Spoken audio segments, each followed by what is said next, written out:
सर्व उपस्थित शोकाकुल बंधू भगिनी, आपल्या राज्याचे नेते,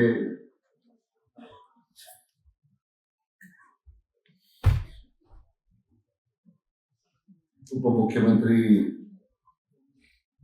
माननीय अजितदादा पवार यांना श्रद्धांजली वाहण्यासाठी आज आपण सर्व एकत्र जमलो आहोत. तर माझ्या अगोदरच्या वक्त्यांनी दादांच्या बद्दल पुष्कळ आपल्या अनुभव सांगितले. आपल्या भावना व्यक्त करताना त्यांच्या कार्यकर्तृत्वाचा राज्यावर कसा ठसा उमटवला गेलाय याची माहिती आपल्याला दिली. खरं तर दादांना श्रद्धांजली आपल्याला व्हावी लागते याच्यावर अजूनही मला स्वतः विश्वास बसत नाही. आदल्या दिवशी मंत्रिमंडळाच्या बैठकीमध्ये आम्ही शेजारी बसतो, त्या विषयावर चर्चा झाली. नंतर त्याने म्हटलं मी संध्याकाळी 5 वाजता तुम्हाला भेटायला येईल. पण काही कारणामुळे आमची पहिली बैठक लांबल्यामुळे 6:30 वाजता त्यांचा स्वतःवर मला फोन आला. कृष्ण पाटील, तुमच्या कामावर मी सही केलेली आहे आणि त्याचे आभार मानले. दुसऱ्या दिवशी साधारण 8:45-9च्या दरम्यान मला पहिला फोन आला. जी लोक त्या विमानतळावर उपस्थित होते दादाच्या स्वागताला, आमच्या अधिकाऱ्याचा मला फोन आला. अशी घटना घडली, विमान कोसळले, पण मात्र त्यात काय घडलं आम्हाला माहित नाही. नंतर DGCAने मग जाहीर केलं की विमान अपघातामध्ये अजितदादा आणि बरोबरचे सहकारी त्यांचे वैमानिक यांचा मृत्यू झाला.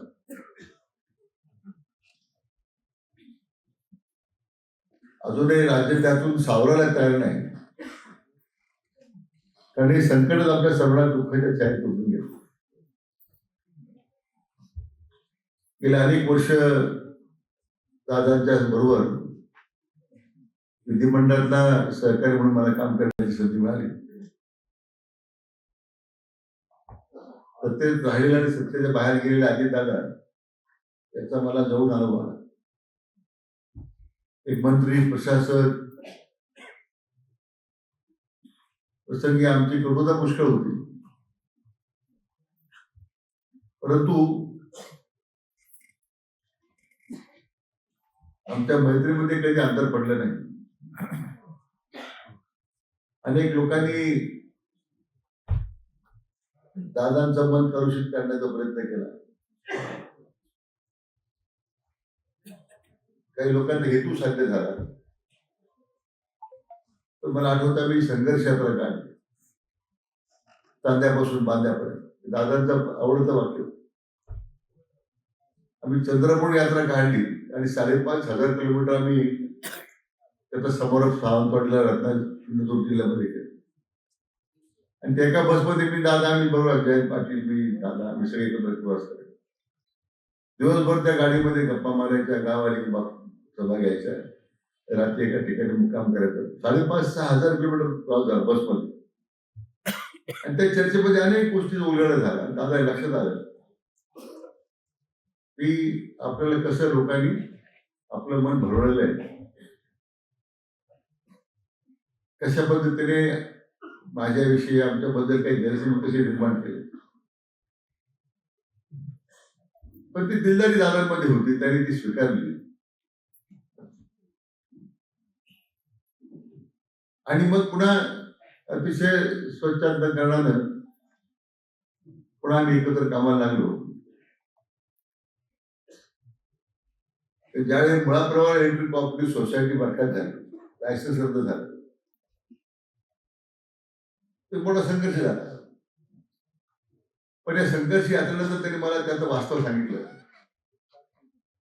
की म्हणजे माझ्या मनात इच्छा नव्हती, पुढचं मी सांगणार नाही,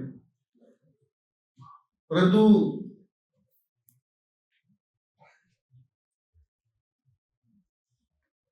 ही सगळी राजकारणाची कटुता बाजूला ठेवून विकासात्मक कामामध्ये जिथं आवश्यक असेल तिथं मदत करायची. दादांना आपण सांगितलं दादा हे आपलं झालं पाहिजे, काम केलं पाहिजे.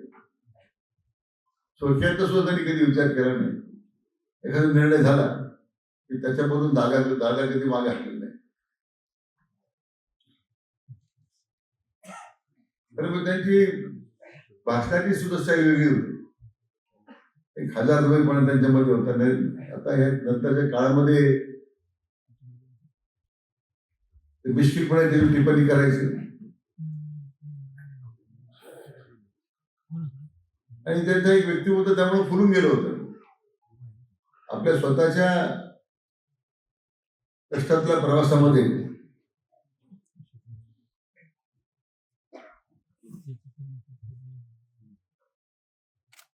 आणि मग मला या ठिकाणी या सगळ्या मध्यंतरी सुद्धा राजकारणाच्या ज्या काही घडामोडी झाल्या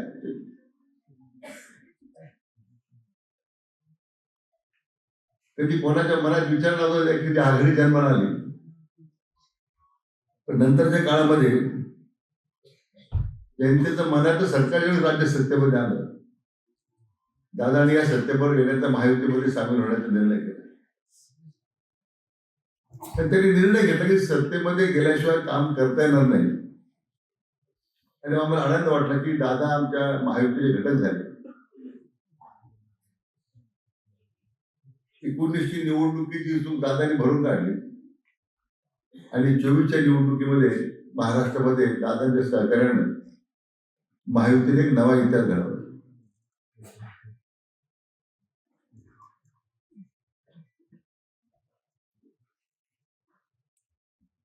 आणि खरं तर आम्ही ज्यावेळी चर्चा करायचो त्यावेळी त्यांच्यावर आदरणीय आपल्या देशाचे प्रधानमंत्री विश्वनेता आदरणीय नरेंद्र मोदी साहेबांचा प्रचंड प्रभाव त्यांच्यावर. एक कर्तृत्व नेता आपल्या देशाला मिळाला आणि त्यांच्या नेतृत्वाखाली मला काम करण्याची संधी मिळते. आठवत आहे शिर्डीच्या विमानतळावर निळवंडेच्या उद्घाटनासाठी ज्यावेळी आदरणीय प्रधानमंत्री आले आम्ही हेलिपॅडवर उपस्थित होतो. राज्याच्या राज्यपाल बायस होते. नंतर एकनाथराव शिंदे मुख्यमंत्री होते. तुमचे नेते राज्याचे नेते मान्य देवेंद्र उपमुख्यमंत्री होते दादा आणि त्यांच्यानंतर युवा प्रधानमंत्री म्हणातून चॉपर उतरल्यानंतर गव्हर्नर साहेबांना नमस्कार केला. एकनाथराव शिंदेने विचार कसं काय चाललं एकनाथराव कसे चाललं मान्य देवेंद्रजींचा नमस्कार स्वीकारला आणि अजित दादा म्हणजे हो आहे की नाही हसून दादाचा त्यांचा जो संवाद झाला त्यातून त्यांच्या नेतृत्वाचा प्रभाव आदरणीय प्रधानमंत्र्यांचा दादावर किती होता हे आपल्या त्यातून दिसून येते. आपल्या स्वतःच्या राजकीय वाटचालीमध्ये प्रसंगी कौटुंबिक विषय टाळून त्याची मोठी किंमत त्यांना मोजावी लागली. परंतु जे आपल्या मनाला पडतं ते दादाने करून दाखवलं. तरी परिणामाचा विचार केला नाही. तर लोकसभेमध्ये त्यांचा जो पराभव झाला त्यांच्या पत्नीचा तरी दादा खचून गेले नाही. त्यावेळी लोकसभेमध्ये एक वेगळ्या नकारात्मक भूमिकेतून संपूर्ण राज्यभरामध्ये प्रचार झाला आणि त्याचा परिणाम त्या निवडणुकीत पाहायला मिळाला. परंतु त्याने मागे खचून गेले नाही दादा. त्यांनी लगेच आपल्या कामाला सुरुवात केली आपल्या स्टाईलनं आणि आपल्या स्वतःच्या पक्षाची एक वेगळी प्रतिमा राज्यामध्ये निर्माण करण्याचं काम त्यांनी या विधानसभेच्या निवडणुकीमध्ये करून दाखवलं. आणि अशा एका कर्तृत्व संपन्न नेत्याला एक निस्वार्थ मैत्री जपणारा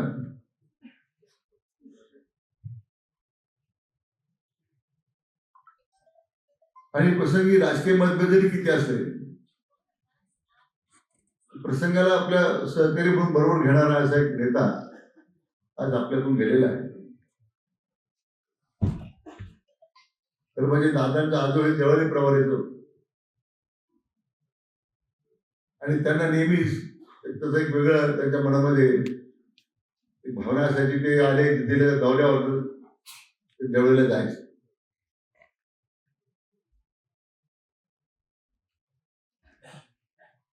तर आज आमच्या कदम कुटुंबियांवर सुद्धा मोठा त्यातून त्यांचा जो आघात झालेला आहे, त्यातून सुद्धा त्यांना सावरण्यासाठी मी परमेश्वरची प्रार्थना करतो.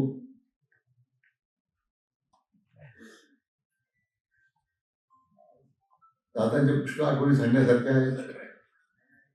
माझ्याकडे तर पुष्कळ आठवणी आहे, कारण आमचा नेहमी संघर्ष आहे. परंतु एकदा मैत्री जपल्यानंतर मी म्हटलं काही उदाहरणं दिली. मध्ये आमच्या कारखान्याच्या उद्घाटनासाठी ज्यावेळी केंद्रातले सहकार मंत्री आले, मान्य अमित शाह साहेब आल्यानंतर ते लोणीच्या व्यासपीठावर जे भाषण केलं, ते आमच्या परिवाराच्या नेहमीच मरणात अशा प्रकारची भूमिका त्यांनी जी मांडली, त्याला सुद्धा एक दिलदार नेता लागते सगळं मान्य करण्यासाठी. आणि म्हणून मित्र, दादांचं जे वाक्य होतं चांद्यापासून बांध्यापर्यंत, त्यातून संपूर्ण महाराष्ट्राला दादांची जी ओळख त्यामुळे निर्माण झाली. त्यातून आपल्या राज्याचे लोकप्रिय मुख्यमंत्री माननीय देवेंद्रजी फडणवीस यांचं तर दादांच्या विषयी विशेष आस्था नेहमी राहील. आता जिल्हा परिषदेच्या निवडणुकीच्या निमित्तानं आणि मुख्यमंत्री महोदयांनी त्या सभा सुद्धा रद्द केल्या. अशी जवळीक त्यांची सुद्धा होती.